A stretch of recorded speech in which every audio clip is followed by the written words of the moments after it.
حياة ماركت shaqada ay ummadda u hayaan kumanaanka dhalinyarada shaqaaleysiiyeen runtii xayaad waa magaaladu hore u socotay oo dhaqaaqday oo horumarka u dhaqaaqday xayaad waxay naga bareejeysay suuqyada adduunka waaweynaa sida Carrefour Tesco Sainsbury Lulu hypermarket sidoo kale Walmart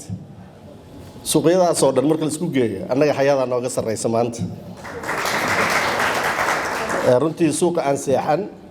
suuqyadaas ka nasiib badan yihiin warshadihii wax soo saarkooda ku hareeraysan oo runtii sablaygooda warshadu baa meesha selfish soo saarata laakiin adduunka meel kasta intay laabti nooga keeneen nimanka xayaad jarabka ay mareen iyo logistic problemka nightmare ay mareen shay walba oo xayaad yaala runtii hawl weyn baa qabateen kumanaan dad ay shaqaaleysiiyeen maantana waa kuwaas nooc casriyeena adeegii oo gift future-ka noo soo saaray maanta gift future-ka waxa way suuqyaashan aad idinku sheegin discount fiican ku hoos jiray ogaada ku soo dhawaada si sahlan bay idinku adeegayaan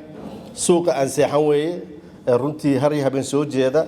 gurigaaga kugu keenaya adeeg badan bay noo hayaan waa mahadsantiin baan idin leeyahay